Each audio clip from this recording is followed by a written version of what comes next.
Aprita Rizkia dengan NIM A1011221030 dari Fakultas Hukum Universitas Tanjung Pura.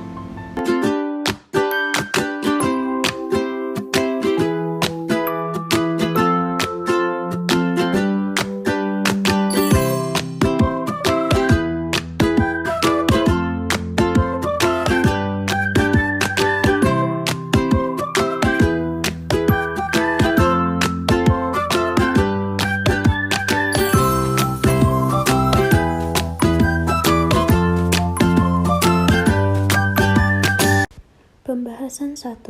Pemeriksaan sidang dalam hukum acara pidana adalah proses yang kompleks dan melibatkan serangkaian langkah yang ketat untuk memastikan bahwa keadilan tercapai. Sidang acara biasa merupakan salah satu tahap kunci dalam proses peradilan pidana. Dalam menjelaskan prosedur ini, kita dapat membaginya menjadi beberapa bagian utama, yaitu sebagai berikut. Ke-1. Pendahuluan. Sidang dimulai dengan pembukaan oleh majelis hakim. Pihak-pihak yang terlibat, termasuk jaksa penuntut umum, pengacara terdakwa, dan terdakwa sendiri, hadir di pengadilan. Proses pembukaan mencangkup pemeriksaan identitas terdakwa, pembacaan dakwaan, dan penentuan hakim yang akan memimpin sidang. Kedua, pemeriksaan identitas terdakwa. Langkah awal melibatkan pemeriksaan identitas terdakwa untuk memastikan bahwa yang bersangkutan adalah pihak yang benar-benar terlibat dalam kasus tersebut. Ini mencangkup verifikasi data seperti nama, tanggal lahir, dan alamat terdakwa. Ketiga, pembacaan dakwaan. Selain itu, jaksa penuntut umum membacakan dakwaan secara resmi. Terdakwa diberikan kesempatan untuk menanggapi dakwaan dan menyampaikan pleidoinya. Apakah bersalah atau tidak bersalah, hakim dapat memberikan penjelasan tambahan kepada terdakwa mengenai hak-haknya. Keempat, penyelidikan fakta dan bukti. Sidang acara biasa melibatkan penyelidikan fakta secara menyeluruh. Jaksa penuntut umum mempresentasikan bukti-bukti yang mengandung dakwaan, sementara pengacara terdakwa berusaha membela terdakwa dengan menyajikan argumen dan bukti pembelaan. Hakim bertanggung jawab untuk memastikan bahwa aturan hukum diikuti selama proses ini. Kelima, pemeriksaan saksi. Pemeriksaan saksi adalah bagian kunci dari sidang. Pihak-pihak yang terlibat memanggil saksi-saksi untuk memberikan kesaksian mereka. Hakim, jaksa, dan pengacara terdakwa memiliki hak untuk mengajukan pertanyaan kepada saksi untuk mendapatkan klarifikasi dan menentukan kebenaran fakta. Keenam, pertanyaan dan pembelaan. Setelah penyajian bukti oleh kedua belah pihak, proses pertanyaan dan pembelaan dilakukan. Hakim dapat meminta klarifikasi lebih lanjut atau meminta pengacara untuk menyampaikan argumen hukum mereka. Pengacara terdakwa berusaha meyakinkan hakim dan juri bahwa kliennya tidak bersalah. 7. Pledoi akhir dan tuntutan. Setelah semua bukti dan saksi dipresentasikan, jaksa penuntut umum dan pengacara terdakwa menyampaikan pledoi akhir mereka. Jaksa akan menyampaikan tuntutannya, sementara pengacara terdakwa akan mencoba meyakinkan hakim dan juri bahwa kliennya tidak bersalah. Yang kedelapan, keputusan hakim atau juri. Hakim atau juri kemudian akan mengambil keputusan. Jika proses melibatkan juri, mereka akan menimbang bukti dan argumen sebelum mencapai keputusan bersama. Hakim, jika sedang menjalankan sidang tanpa juri, akan memberikan putusan sendiri. 9. Vonis dan hukuman. Jika terdakwa dinyatakan bersalah, hakim akan memberikan vonis. Ini melibatkan penentuan hukuman yang sesuai dengan pelanggaran yang dilakukan. Hukuman bisa berupa denda, hukuman penjara, atau hukuman lainnya, sesuai dengan ketentuan hukum yang berlaku. Yang ke-10, penutup. Sidang acara biasa diakhiri dengan penutup oleh hakim, termasuk pengumuman vonis dan penjelasan hakim mengenai hak-hak banding yang dimiliki terdakwa. Proses sidang ini mencerminkan prinsip-prinsip keadilan dan penghormatan terhadap hak asasi manusia dalam sistem peradilan pidana. Melalui proses ini diharapkan keputusan yang diambil dapat mencapai keadilan dan memberikan perlindungan hukum yang setimpal bagi semua pihak yang terlibat dalam proses peradilan pidana. Berikut ini adalah beberapa elemen kunci dari pemeriksaan di sidang acara biasa. 1. Pendahuluan sidang. Sidang dimulai dengan pembukaan oleh hakim, pengenalan para pihak dan membaca dakwaan. Hakim juga memberikan penjelasan tentang hak-hak terdakwa dan terdakwa diminta untuk memberikan suatu jawaban atas dakwaan yang disampaikan. 2. Pemeriksaan identitas terdakwa. Identitas terdakwa diperiksa untuk memastikan bahwa orang yang berada di persidangan adalah benar-benar terdakwa yang dimaksud dalam dakwaan. 3. Pendahuluan bukti. Pihak penuntut umum dapat memperkenalkan bukti-bukti yang akan digunakan selama persidangan. Ini dapat mencangkup barang bukti, fisik, saksi, atau lainnya, seperti pemaparan fakta dan bukti, dan pemeriksaan saksi. 4. Pemeriksaan hukum. Pemaparan hukum. Pihak-pihak yang dapat menyampaikan argumen hukum mereka berdasarkan peraturan yang mana peraturan yang berlaku. Pemeriksaan pendapat hukum ahli. Hukum ahli dapat dipanggil untuk memberikan pandangan dan analisis hukum terkait kasus tersebut. 5. Pemeriksaan kesaksian pihak. Pemeriksaan penggugat. Penggugat diberikan kesempatan untuk menjelaskan kasus mereka secara rinci dan merespon pertanyaan dari pihak lain. Pemeriksaan tergugat. Tergugat memiliki hak untuk memberikan tanggapan terhadap gugatan dan menyampaikan argumennya. 6. Mediasi atau negosiasi, yang terdiri dari upaya mediasi dan negosiasi. 7. Penetapan jadwal sidang selanjutnya. Jika sidang tidak diselesaikan dalam 1 hari, jadwal sidang selanjutnya ditentukan untuk melanjutkan suatu proses peradilan. 8. Putusan sidang. Terdiri dari penyampaian putusan dan pertimbangan hukuman atau ganti rugi. 9. Pemeriksaan banding. 10. Eksekusi putusan. 11. Pengakhiran sidang, pemberian biaya, dan pengakhiran sidang. Pemeriksaan biasa dilakukan terhadap perkara yang membutuhkan pembuktian dan penerapan hukum yang tidak mudah dan sederhana, dan acara pemeriksaan biasa diatur dalam pasal 152 sampai 202 Undang-Undang Nomor 8 Tahun 1981 yang mana mengenai hukum acara pidana atau Kitab Undang-Undang Hukum Acara Pidana (KUHP). Dalam pemeriksaan biasa, sidang dinyatakan terbuka untuk umum kecuali dalam perkara mengenai suatu kesusilaan atau perkara dengan terdakwa anak-anak. Proses persidangan perkara pidana dengan cara pemeriksaan biasa yakni 1. Terdakwa dihadirkan di muka sidang dalam keadaan bebas atau tidak dapat terbelenggu. 2. Pemeriksaan identitas terdakwa. 3. Pembacaan surat dakwaan oleh suatu penuntut umum. 4. Pembacaan eksepsi atau nota keberatan oleh terdakwa atau penasehat hukumnya. 5. Dilanjutkan dengan tanggapan penuntut umum atas eksepsi atau replik. 6. Pembacaan putusan sela oleh majelis hukum hakim.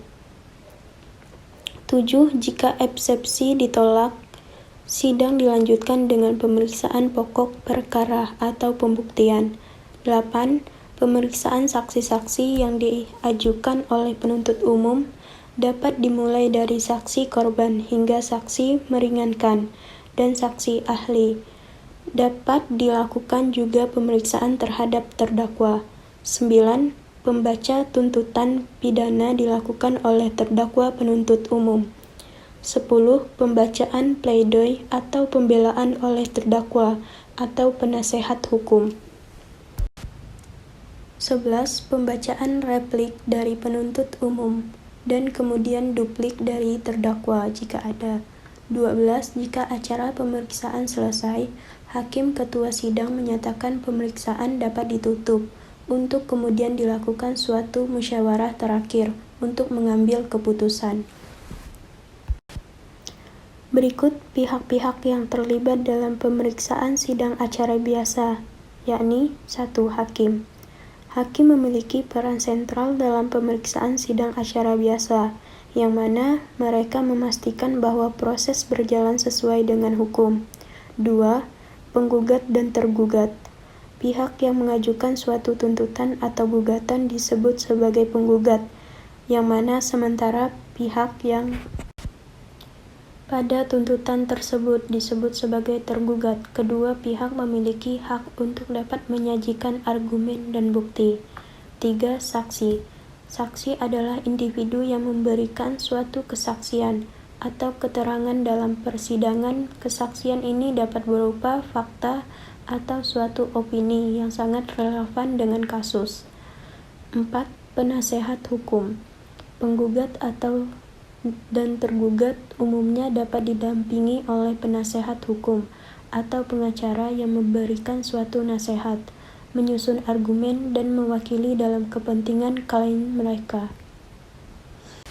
Jadi, dapat disimpulkan bahwa pemeriksaan sidang acara biasa juga merupakan inti dari suatu sistem di peradilan, yang mana banyak yurisdiksi dengan mengikuti suatu prosedur yang telah ditetapkan dan memperhatikan suatu prinsip-prinsip dasar, yang mana suatu sidang ini bertujuan untuk memberikan keputusan yang adil dan berkeadilan. Pembahasan kedua mengenai pengertian pembuktian dan teori pembuktian dan jenis-jenis alat bukti. Pembuktian dalam hukum acara pidana dapat melibatkan pengumpulan bukti untuk didapat menentukan suatu kesalahan atau tidaknya terdakwa. Proses ini mencangkup seperti pemeriksaan saksi, pengumpulan dokumen, dan presentasi bukti di hadapan pengadilan. Yang berarti bukti harus meyakinkan hingga tidak ada keraguan yang wajar tentang suatu kesalahan terdakwa. Sistem hukum berbeda-beda, namun prinsip dasarnya adalah memastikan keadilan dan perlindungan hak asasi manusia. Berkaitan dengan kedudukan hukum bagi pihak-pihak yang dilandasi dengan dalil-dalil hukum yang diutarakan oleh pihak sehingga dapat memberikan gambaran jelas pada hukum di hadapan hakim untuk membuat suatu kesimpulan dan keputusan tentang kebenaran dan kesalahan para pihak-pihak yang berperkara tersebut. Pembuktian tentang benar tidaknya seorang terdakwa yang melakukan perbuatan yang didakwakan merupakan bagian yang terpenting dalam acara pidana. Dalam hal ini pun hak asasi manusia dapat dipertaruhkan. Sebagaimana akibatnya jika seseorang yang didakwa dinyatakan terbukti melakukan suatu perbuatan yang didakwakan yang berdasarkan alat bukti yang ada, disertai keyakinan hakim, padahal tidak benar. Berikut jenis-jenis alat bukti yang diterangkan pada pasal 184 ayat 1 KUHP, yaitu A. Keterangan saksi, B. Keterangan ahli, C. Surat, D. Petunjuk, dan E. Keterangan terdakwa. Teori pembuktian. Adapun beberapa sistem dan teori hukum pembuktian diantaranya: 1. Sistem atau teori pembuktian berdasarkan undang-undang secara positif. 2. Sistem atau teori pembuktian berdasarkan keyakinan pada di hadapan hakim melulu. 3. Sistem atau teori pada pembuktian berdasarkan keyakinan hakim atas alasan yang logis. Berikut kekuatan alat bukti keterangan saksi pada pasal 185 KUHP. 1. Keterangan saksi sebagai alat bukti adalah apa yang dinyatakan oleh saksi di sidang pengadilan. 2. Keterangan seorang saksi saja tidak cukup untuk membuktikan bahwa terdakwa bersalah. 3. Keterangan saksi sebagai alat bukti bisa disertai dengan suatu alat bukti yang lain. 4. Keterangan beberapa saksi yang berdiri sendiri-sendiri tentang suatu kejadian dapat digunakan sebagai alat bukti yang sah apabila alat bukti yang keterangan saksi itu ada suatu hubungannya satu dengan lainnya. 5. Pendapat atau rekaan dari hasil pemikiran tidak termasuk dalam keterangan saksi. Berikut alat bukti surat. Segala sesuatu yang membuat tanda-tanda bacaan yang dimaksud untuk mencurahkan isi hati atau buah pikiran yang digunakan sebagai bahan pembuktian. Menurut pendapat Paton, alat bukti dapat bersifat 1. Oral, merupakan kata-kata yang diucapkan dalam persidangan dan keterangan saksi, keterangan ahli, dan keterangan terdakwa. 2. Surat. 3. Alat bukti yang bersifat material adalah barang fisik lainnya. Berikut alat bukti petunjuk yaitu sebagai berikut, yang didasarkan pada pasal 188 KUHP. A. Petunjuk adalah perbuatan yang kejadian atau keadaan yang karena persesuaiannya, baik antara yang satu dengan yang lain, maupun dengan tindak pidana itu sendiri, menandakan bahwa telah terjadi suatu tindak pidana dan siapa pelakunya. B. Petunjuk sebagaimana dimaksud dalam ayat 1 hanya dapat diperoleh dari keterangan saksi, surat, keterangan terdakwa. Selanjutnya, alat bukti menurut pasal 1866 BW yakni A. Bukti tulisan, B. Bukti saksi, C. Bukti persangkaan, D. Bukti pengakaan, E. Bukti sumpah. Pengertian barang bukti. Barang bukti ialah benda yang bergerak atau tidak bergerak, yang berwujud maupun tidak berwujud, yang mempunyai hubungan dengan tindak pidana yang terjadi. Agar dapat dijadikan sebagai bukti, maka benda-benda ini harus dikenakan penyitaan terlebih dahulu oleh penyidik dengan surat izin Ketua Pengadilan Negeri. Adapun arti membuktikan. Membuktikan menurut Prof. Dr. Sudikno Mertokusumo, SH, Guru Besar Fakultas Hukum Universitas Gadjah Mada, mengandung yaitu beberapa pengertian. 1. Membuktikan dalam arti logis atau ilmiah. Membuktikan berarti memberikan kepastian mutlak, karena berlaku lagi bagi setiap orang, dan tidak memungkinkan adanya bukti lawan. Kedua, membuktikan dalam arti konvensional. Membuktikan berarti yakni memberikan kepastian yang nisbi atau relatif sifatnya yang mempunyai suatu tindakannya, yang seperti kepastian yang didasarkan atas perasaan belaka atau kepastian yang didasarkan atas pertimbangan akal. Membuktikan dalam hukum acara pidana mempunyai arti yuridis di dalam ilmu hukum. Tidak dimungkinkan adanya pembuktian yang logis dan mutlak yang berlaku bagi setiap orang, serta menutup segala kemungkinan adanya bukti lawan. Akan tetapi merupakan pembuktian dalam arti yuridis. Ini hanya berlaku bagi pihak-pihak yang berperkara atau yang memperoleh hak dari mereka. Dengan demikian, itu pembuktian dalam arti yuridis tidak menuju kepada suatu kebenaran mutlak. Selanjutnya, sistem pembuktian terbalik dapat tercapai secara efektif dalam rangka memberantas tindak pidana korupsi, maka diperlunya adanya beberapa prinsip umum peradilan yang harus dijadikan jiwa dan dasar acuan dalam pelaksanaannya, yaitu sebagai berikut. 1. Independensi dan tidak memihak. 2. Kompeten. 3. Akuntabilitas. 4. Partisipatif. 5. Transparansi. 6. Kepastian hukum. 7. Waktu yang menandai untuk pembelaan. 8. Jaminan dari upaya yang bertentangan dengan hukum. 9. Mudah diakses dan cepat. 10. Hak untuk banding. Adapun prinsip-prinsip pembuktian: 1. Beban pembuktian. 2. Asas pembuktian bebas. 3. Prinsip kontradiksi. Dan adanya jenis-jenis alat bukti meliputi: 1. Bukti tertulis. 2. Bukti keterangan saksi. 3. Bukti ahli. 4. Bukti benda. 5. Pengakuan terdakwa. 6. Replikasi dan rekonstruksi kejadian. 7. Bukti elektronik. Adanya tujuan penggunaan alat bukti: 1. Penetapan fakta. 2. Pembuktian atau pembelaan terdakwa. 3. Menyajikan keterangan secara adil. 4. Menjamin hak terdakwa. Pembahasan ketiga, yaitu mengenai upaya hukum. Apa itu upaya hukum?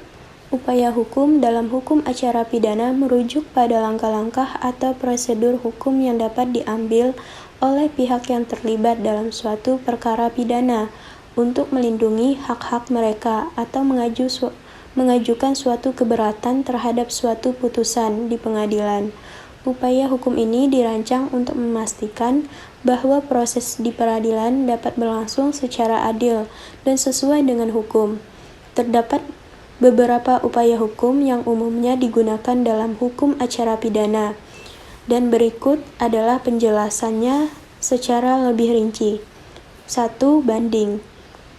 Banding adalah upaya hukum yang dilakukan oleh pihak yang tidak puas dengan putusan pengadilan tingkat pertama untuk dapat mengajukan perkara ke tingkat yang lebih tinggi, yaitu pengadilan banding.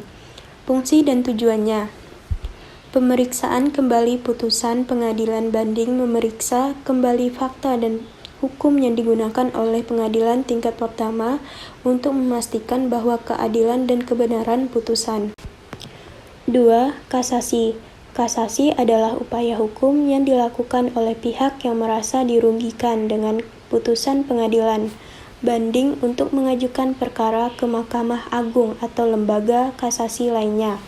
Fungsi dan tujuannya yaitu pemeriksaan aspek hukum, memungkinkan pemeriksaan yang lebih lanjut terhadap aspek hukum dari putusan pengadilan banding, keharmonisan putusan, menjamin keharmonisan keputusan dan konsistensi putusan di seluruh yurisdiksi dengan memberikan panduan hukum dari lembaga tertinggi. Yang ketiga, peninjauan kembali atau revisi. Peninjauan kembali adalah upaya hukum yang dapat dilakukan terhadap putusan yang telah berkekuatan hukum tetap, baik oleh Mahkamah Agung maupun oleh lembaga peradilan yang memiliki wewenang. Fungsi dan tujuannya yaitu pemenuhan keadilan, pemberian keadilan pada kasus baru, yang dapat dilakukan jika terdapat bukti baru yang muncul setelah putusan berkekuatan hukum tetap yang dapat mempengaruhi hasil perkara. Yang keempat, peninjauan kembali oleh Mahkamah Internasional.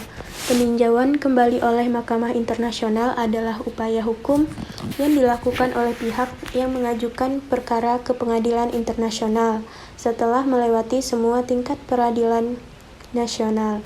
Fungsi dan tujuannya yaitu perlindungan HAM dan hukum internasional, memungkinkan individu atau negara untuk memperoleh keadilan ketika hak asasi manusia atau hukum internasional terancam atau dilanggar. Dan penguatan sistem hukum internasional, memberikan kepercayaan pada sistem hukum internasional dengan memberikan akses kepada pihak yang merasa dirugikan untuk mencari keadilan. Yang kelima, pengujian undang-undang adalah upaya hukum yang dilakukan oleh pihak merasa dirugikan oleh undang-undang atau peraturan pemerintah untuk menguji keabsahan atau suatu konstitusionalnya di depan pengadilan.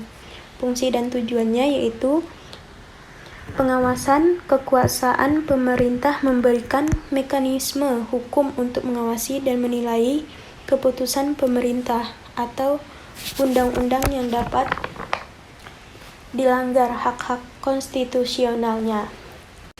6. Amnesti dan grasi. Amnesti adalah penghapusan atau pengampunan hukuman, sementara grasi adalah suatu pengurangan atau pemberian keringanan hukuman. Kedua upaya hukum ini dapat datang dari pemerintah atau otoritas eksekutif. Fungsi dan tujuannya yaitu pengakhiran hukuman, pengakhiran atau pada pengurangan suatu hukuman yang dijatuhkan kepada seseorang dalam konteks kebijakan khusus atau pertimbangan suatu kemanusiaan, dan rehabilitas dan reintegrasi, memberikan kesempatan untuk suatu rehabilitas dan reintegrasi sosial bagi mereka yang telah menjalani hukuman. 7. Perbaikan kesalahan hukum. Upaya hukum untuk mendapat memperbaiki kesalahan atau kekurangan dalam putusan pengadilan yang dapat dirugikan salah satu pihak. Fungsi dan tujuannya yaitu keadilan yang lebih baik, menciptakan lingkungan hukum yang lebih adil dengan mengoreksi di kesalahan atau kekeliruan yang mungkin terjadi selama proses peradilan, dan membuktikan fakta yang baru, dapat melibatkan suatu penyelidikan untuk membuktikan fakta baru. Yang kedelapan, asas pembatasan. Dalam upaya hukum acara pidana, terdapat asas pembatasan yang mengatur batas waktu untuk mengajukan banding kasasi atau peninjauan kembali. Hal ini bertujuan untuk mencegah pada terjadinya penundaan yang terjadi berkepanjangan dalam suatu penyelesaian suatu sengketa. Yang kesembilan, asas kepastian hukum. Asas ini menekankan pentingnya suatu kepastian hukum dalam suatu proses peradilan pidana. Upaya hukum ini harus dilakukan dengan memperhatikan ketentuan-ketentuan yang berlaku agar proses peradilan tidak dilarut-larut dan menciptakan kepastian bagi semua pihak yang terlibat. 10. Asas sistematika. Dalam upaya hukum acara pidana, asas sistematika menjelaskan bahwa proses hukum harus mengikuti tahapan-tahapan yang terstruktur dan sistematis. Ini melibatkan peninjauan terhadap fakta dan hukum secara terurut guna memastikan keadilan dalam penanganan perkara pidana. 11. Prinsip kontradiktif. Sistem peradilan pidana didasarkan pada prinsip kontradiktif, di mana pihak-pihak yang bersengketa memiliki kesempatan untuk saling membantah dan menyampaikan argumennya. 12. Prinsip objektivitas. Proses upaya hukum secara pidana harus dilakukan secara objektif dengan mempertimbangkan fakta dan hukum tanpa adanya pengaruh yang memihak. Mahkamah Agung sebagai lembaga peninjauan tingkat tinggi memiliki tanggung jawab untuk menjaga objektivitas ini. 13. Kewenangan Mahkamah Agung. Mahkamah Agung memiliki kewenangan untuk menguji dan memutuskan perkara-perkara pidana yang telah melalui proses banding dan kasasi. Kewenangan ini mencangkup suatu pemeriksaan terhadap aspek-aspek berikut. 1. Hukum. 2. Formalitas. 3. Kebijakan hukum yang mendasari suatu putusan. 14. Penerapan hukum internasional. Dalam beberapa kasus, upaya hukum acara pidana dapat melibatkan prinsip-prinsip hukum internasional, terutama jika terjadi konvensi atau perjanjian internasional yang mana relevan. Hal ini menunjukkan kompleksitas dan keterkaitan sistem hukum nasional dengan hukum internasional. Dengan memahami aspek tersebut, dari pengertian tersebut, penggolongan putusan pengadilan adalah sebagai berikut. 1. Putusan bebas dari segala tuduhan hukum. 2. Putusan lepas dari segala tuntutan hukum. 3. Putusan yang mengandung pemidanaan. Terdapat putusan hakim yang mengandung pemidanaan. Hakim wajib memberitahukan kepada terdakwa akan hak-haknya kepada adanya hak-hak terhadap terdakwa terhadap setiap putusan hakim yang mengandung pemidanaan di mana terdakwa merasa tidak puas dapat mengajukan upaya hukum sebagaimana diatur di dalam pasal 196 ayat 3 KUHP. Adapun jenis upaya hukum terbagi atas dua, yaitu 1. Upaya hukum biasa yang mana terdiri atas banding dan kasasi. 2. Upaya hukum luar biasa yang terdiri atas pemeriksaan tingkat kasasi demi kepentingan hukum dan peninjauan kembali. Adapun upaya hukum biasa. 1. Banding. Jika pada pasal 233 ayat 1, pasal 67 KUHP dihubungkan, dapat disimpulkan bahwa semua putusan pengadilan tingkat pertama pengadilan negeri dapat dimintakan banding ke pengadilan tinggi oleh terdakwa atau penuntut umum dengan beberapa pengecualian. Artinya, banding adalah hak terdakwa atau penuntut umum untuk menolak putusan pengadilan dengan tujuan untuk meminta pemeriksaan ulang oleh pengadilan yang lebih tinggi serta untuk menguji suatu ketetapan penerapan hukum dan putusan pengadilan tingkat pertama.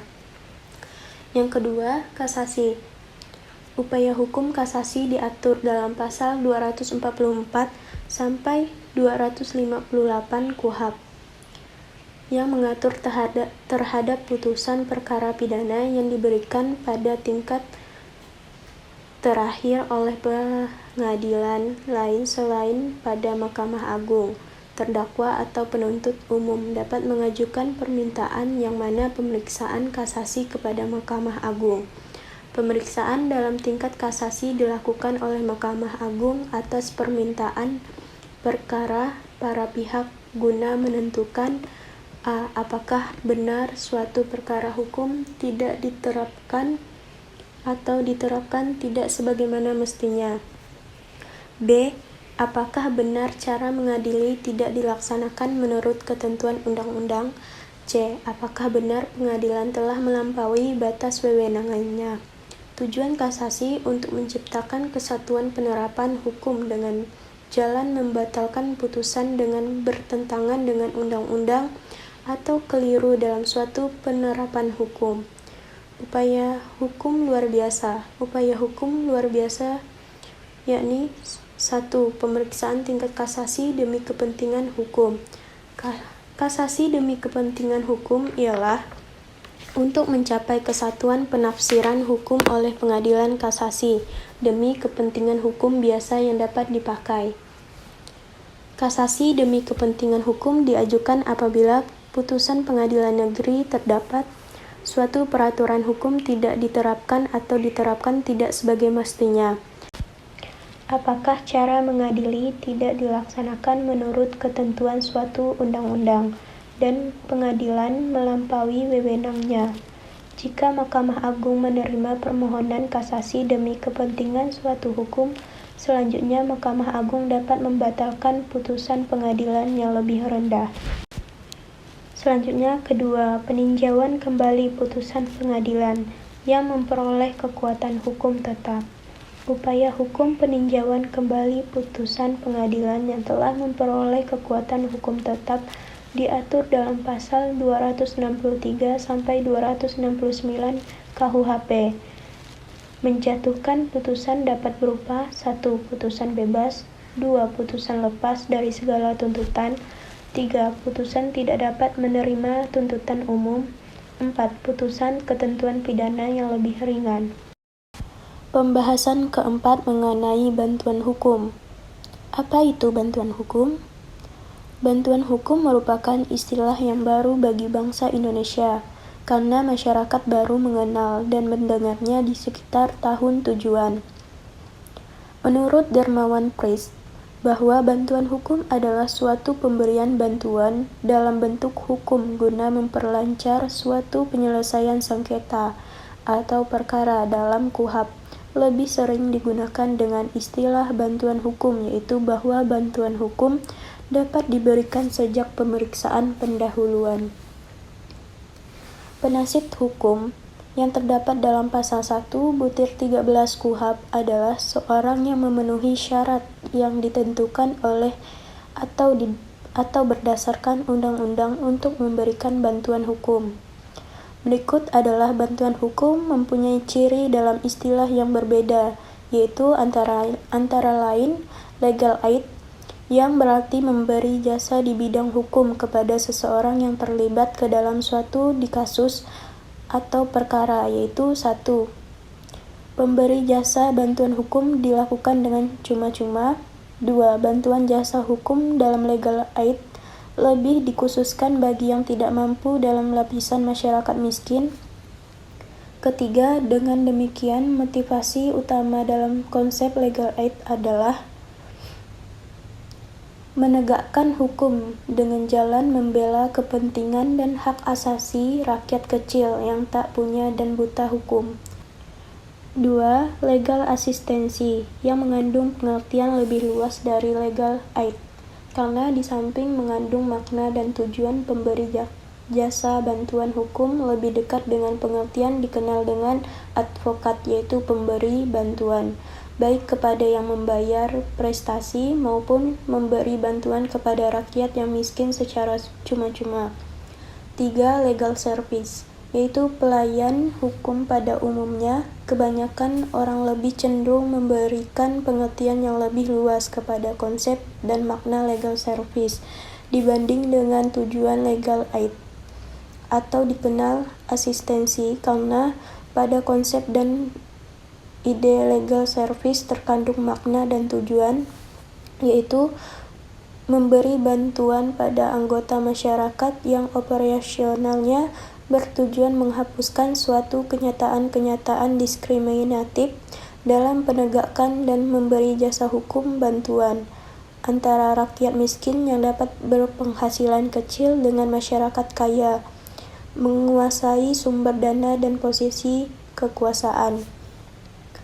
Kedua, dan dengan pelayanan hukum yang diberikan kepada anggota masyarakat yang memerlukan, dapat diwujudkan kebenaran hukum itu sendiri oleh aparat penegak hukum dengan jalan menghormati setiap hak yang dibenarkan hukum bagi setiap anggota masyarakat tanpa membedakan yang kaya dan miskin.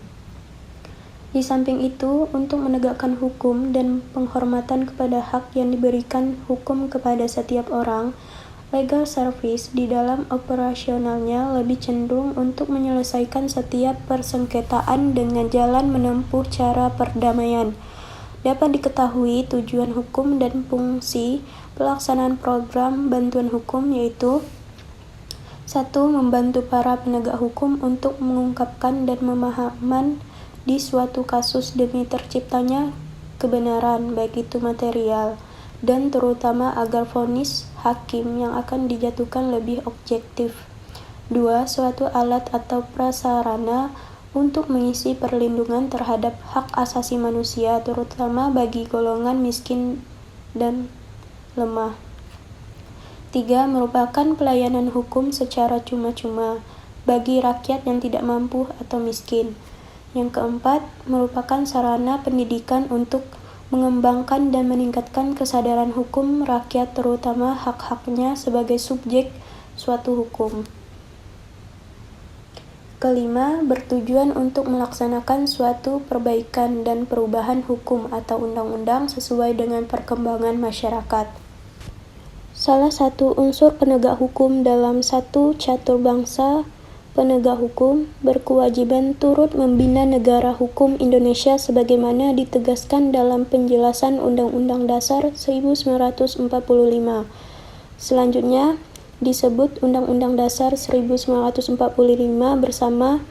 bersama-sama dengan para sarjana di bidang hukum di lain bidang pada khususnya dan masyarakat pada umumnya.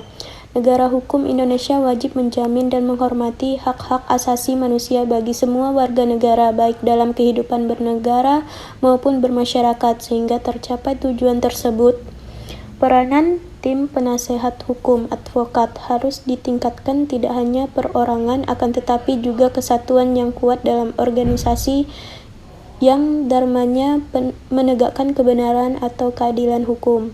Dengan wadah suatu organisasi perjuangan itulah dapat ditingkatkan kegiatannya untuk mencapai cita-cita.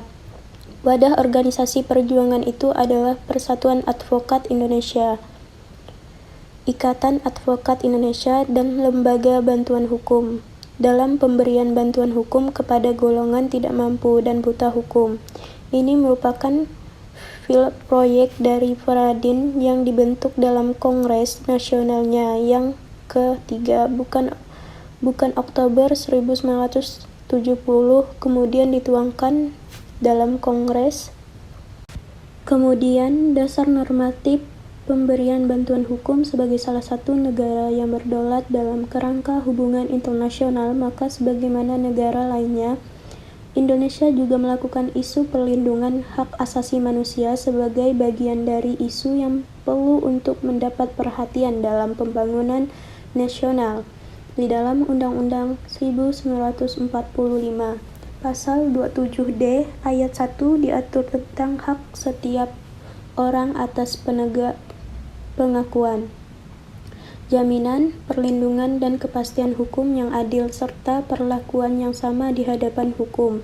Dalam mewujudkan visi pembangunan suatu nasional tersebut ditempuh melalui 8 misi pembangunan suatu nasional, yang salah satu misinya adalah mewujudkan masyarakat demokratis berlandaskan hukum adalah menetapkan kelembagaan demokrasi yang lebih kokoh, memperkuatkan peran masyarakat sipil, memperkuatkan kualitas desentralisasi dan otonomi daerah, serta menjamin pengembangan media dan kebebasan media dalam mengomunikasikan kepentingan masyarakat, dan melakukan pembenahan struktur hukum dan menegakkan hukum secara adil, konsekuen, tidak diskriminatif, dan memihak pada rakyat kecil. Untuk mewujudkan itu semua, pemerintah telah merancang undang-undang tentang bantuan hukum yang mana draft undang-undangnya telah selesai dan tinggal disahkan saja. Dapat disimpulkan bahwa tujuan bantuan hukum yang ada di Indonesia adalah untuk memberikan penerangan, penyuluhan hukum, dan memberikan nasihat atau biasanya dikenal dengan konsultasi hukum, sehingga masyarakat menyadari akan hak-haknya dalam tersangkut perkara hukum. Untuk permasalahan hukum di bidang pidana, tujuan bantuan hukum yang diberikan supaya tersangka atau terdakwa dapat terbantu menangani perkara pidana yang sedang dihadapi, serta memberikan perlindungan terhadap harkat dan martabat kemanusiaan bagi tersangka atau terdakwa, sehingga membantu terpulihnya hak-hak kemanusiaannya. Wujud bantuan hukum yang diberikan advokat terhadap tersangka atau terdakwa adalah perkara pidana diatur dalam KUHP, yaitu sebagai berikut. 1. Penasehat hukum dapat mengajukan penuntutan ganti kerugian atau rehabilitas terhadap tersangka atau terdakwa yang dalam pasal 95 dan 97. Kedua, penasehat hukum dapat mengajukan keberatan atas penahanan tersangka pada penyidik yang melakukan penahanan yang terdapat dalam pasal 123.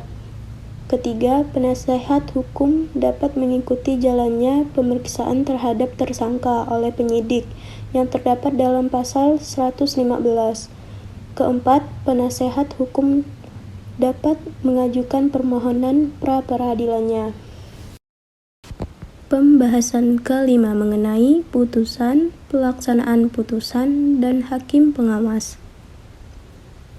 Apa itu putusan? Putusan dalam hukum acara pidana merupakan hasil akhir dari proses peradilan yang dilakukan oleh hakim. Putusan ini berisi penilaian hakim.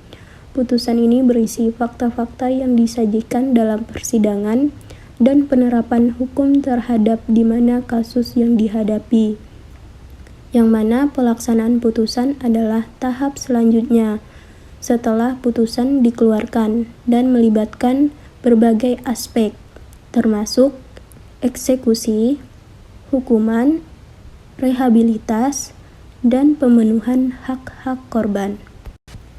Hakim pengawas adalah konteks hukum acara pidana yang memiliki peran penting dalam memastikan pelaksanaan putusan yang berjalan dengan benar dan adil. Mereka bertugas memastikan di mana bahwa pihak-pihak yang terlibat dalam proses hukum yang mematuhi putusan yang telah diambil oleh pengadilan. Selain itu, hakim pengawas juga dapat memonitor proses penahanan, pembebasan yang bersyarat, atau suatu rehabilitasi yang mungkin dijatuhkan sebagai hukuman. Putusan dalam hukum acara pidana. Putusan merupakan hasil akhir dari proses peradilan pidana. Saat hakim membuat putusan, mereka mengevaluasi fakta-fakta yang dihadirkan dalam persidangan, menerapkan hukum yang relevan, dan memutuskan apakah terdakwa bersalah atau tidak bersalah. Putusan juga dapat mencangkup jenis hukuman atau tindakan lain yang diperlukan.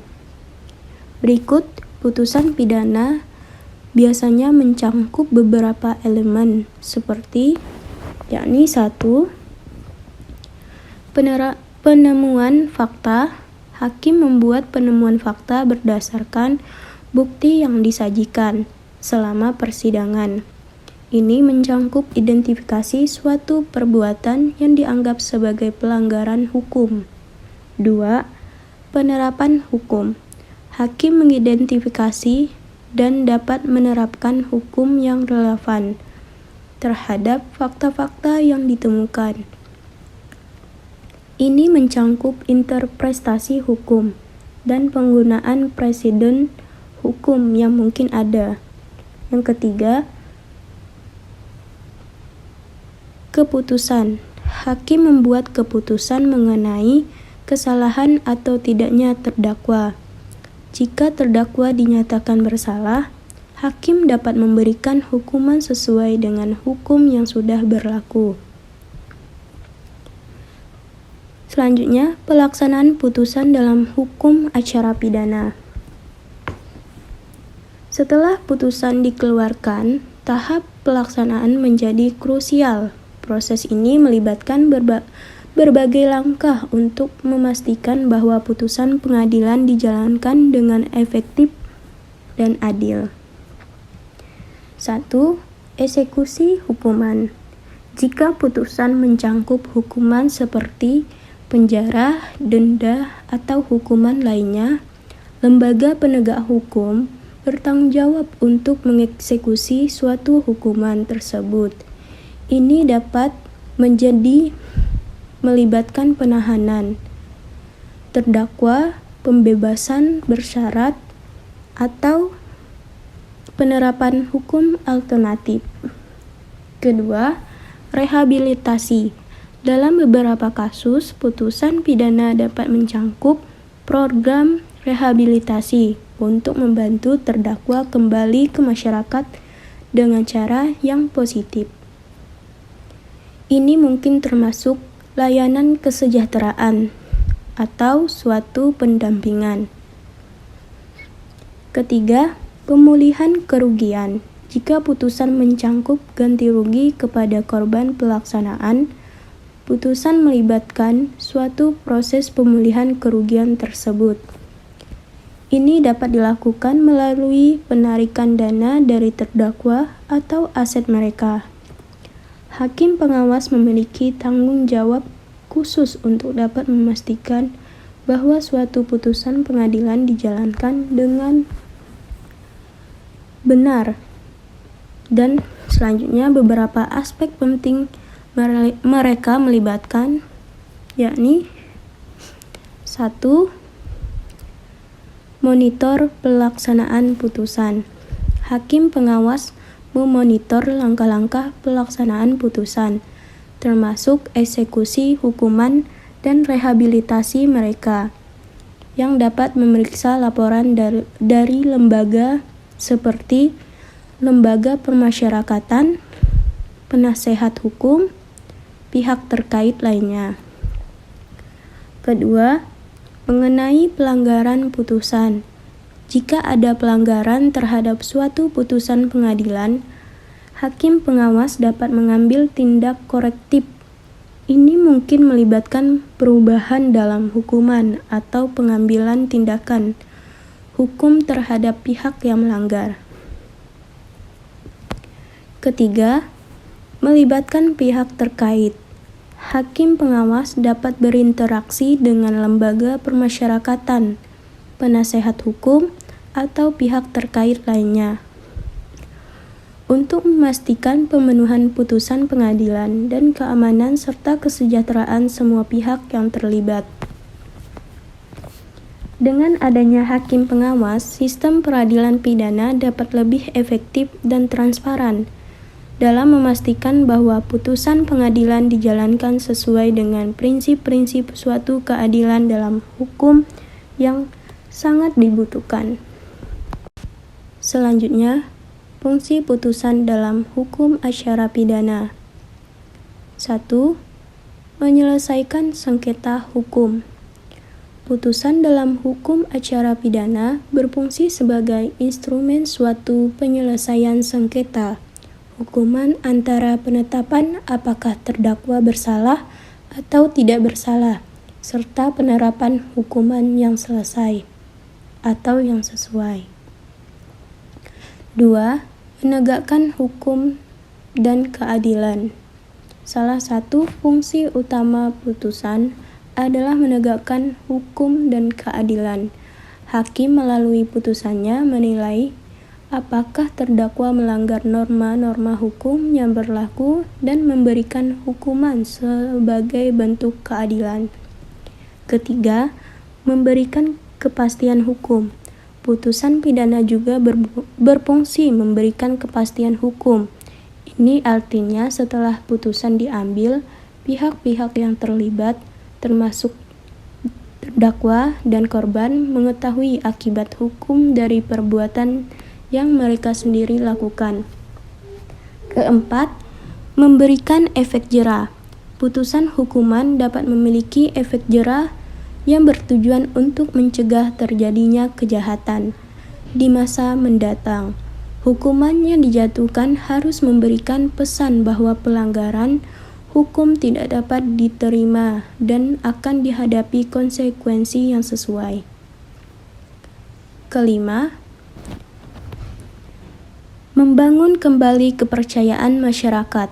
Putusan pidana yang adil dan juga transparan berkontribusi pada pembangunan kembali kepercayaan masyarakat terhadap suatu peradilan.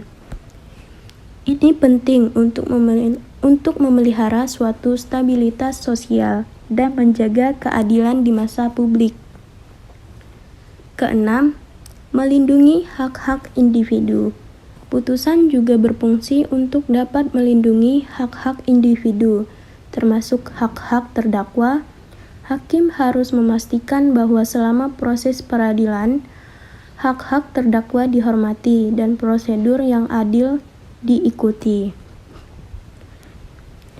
Adapun tujuan putusan dalam hukum acara pidana. 1. Menghukum dan mencegah kejahatan. Salah satu tujuan utama putusan pidana adalah memberikan hukuman yang sesuai dengan respon terhadap tindakan kriminal. Tujuannya bukan hanya untuk memberikan hukuman kepada terdakwa, tetapi juga untuk mencegah terjadinya kejahatan di kemudian hari. Kedua, memberikan keadilan. Tujuan pokok putusan adalah memberikan keadilan. Hakim harus memastikan bahwa proses suatu peradilan adil dan bahwa putusan yang diambil yang mencerminkan keadilan yang sesuai atau yang sejati, mempertimbangkan semua faktor yang relevan. 3. Menyelidiki kebenaran material. Putusan pidana bertujuan untuk menyelidiki kebenaran material dari fakta-fakta yang disajikan dalam persidangan. Ini melibatkan penilaian terhadap bukti-bukti dan kesaksian untuk mencapai suatu keputusan yang akurat. Keempat, rehabilitas dan reintegrasi. Untuk kasus-kasus tertentu, tujuan putusan adalah rehabilitasi dan reintegrasi terdakwa ke dalam masyarakat. Ini melibatkan suatu pemberian kesempatan kepada terdakwa untuk memperbaiki perilaku mereka dan kembali menjadi anggota masyarakat yang produktif.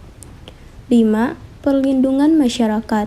Putusan juga bertujuan melindungi masyarakat dari potensi bahaya yang mungkin ditimbulkan oleh terdakwa. Ini dapat mencangkup penahanan, pembatasan kebebasan, atau tindakan lain yang diperlukan untuk dapat memastikan keamanan masyarakat. Keenam, memenuhi harapan publik. Sistem peradilan pidana juga harus memenuhi harapan publik akan keadilan putusan yang diterima oleh masyarakat. Seharusnya mencerminkan nilai-nilai dan norma-norma sosial yang dianggap penting. 7. Memastikan penghargaan terhadap hukum putusan pidana yang memiliki tujuan untuk memastikan penghargaan terhadap hukum yang berarti bahwa putusan tersebut harus sesuai dengan prinsip-prinsip hukum yang berlaku dan mengikuti prosedur yang telah diterapkan. Dalam keseluruhan, putusan dalam hukum acara pidana tidak hanya merupakan instrumen yang kuat untuk mencapai keadilan dan memastikan kepastian hukum dalam mencapai tujuan-tujuan yang bervariasi sesuai dengan sifat kasus dan nilai-nilai pada masyarakat. Adapun pelaksanaan putusan. Pelaksanaan putusan dalam hukum acara pidana merupakan tahapan krusial dalam proses peradilan pidana. Setelah hakim mengambil keputusan, langkah-langkah suatu pelaksanaan harus dijalankan untuk memastikan bahwa putusan tersebut tidak hanya menjadi kata-kata di atas kertas, tetapi juga memiliki dampak nyata dalam menegakkan hukum dan mencapai tujuan-tujuan tertentu. Adapun berikut ini adalah tahap pelaksanaan putusan. 1. Eksekusi hukuman. Jika putusan pidana mencangkup hukuman penjara, denda, atau sanksi lainnya, lembaga penegak hukum memiliki tanggung jawab untuk melaksanakan hukuman tersebut. 2. Rehabilitasi dan pemulihan. Tujuan rehabilitasi adalah membantu terdakwa agar dapat kembali menjadi anggota masyarakat yang produktif dan bertanggung jawab. Ini dapat melibatkan program-program pelatihan keterampilan, layanan kesejahteraan, atau terapi untuk mengatasi masalah yang mendasari perilaku kriminal. Ketiga, pemulihan kerugian dan ganti rugi. Putusan dalam hukum acara pidana seringkali mencangkup pemulihan kerugian dan ganti rugi kepada korban. Pelaksanaan putusan memerlukan penanganan yang cermat untuk memastikan bahwa korban menerima haknya. Ini dapat melibatkan proses-proses peradilan tambahan atau pengaturan pembayaran kompensasi atau oleh terdakwa. 4. Penanganan pembebasan bersyarat.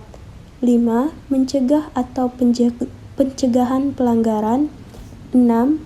Peran lembaga penegak hukum seperti jaksa, kepolisian, dan lain sebagainya. 7. Evaluasi dan pembelajaran untuk potensi perbaikan. Adapun hakim pengawas. Hakim pengawas dalam hukum acara pidana memiliki peran yang sangat penting dalam menjaga integritas dan keadilan sistem peradilan, di mana fungsi mereka melibatkan pengawasan terhadap pelaksanaan putusan, pemantauan pembebasan bersyarat, dan memastikan kepatuhan terhadap syarat-syarat yang ditetapkan oleh pengadilan. Adapun peran dan fungsi hakim pengawas. 1. Pemantauan pelaksanaan putusan, memastikan hukuman yang dijatuhkan sesuai dengan hukum yang berlaku. Kedua, pengawasan terhadap pembebasan bersyarat, memastikan terdakwa mematuhi syarat-syarat yang ditetapkan. 3. Penanganan pelanggaran putusan dan saksi tambahan mencangkup perubahan dalam hukuman. 4. Pemberian arahan dan pembimbingan, memberikan panduan kepada terdakwa. 5. Keterlibatan dalam putusan perubahan hukuman. 6. Komunikasi dengan lembaga pemasyarakatan dan penegak hukum. 7. Pelaporan kepada pengadilan dan transparansi. Sekian, terima kasih. Wassalamualaikum warahmatullahi wabarakatuh.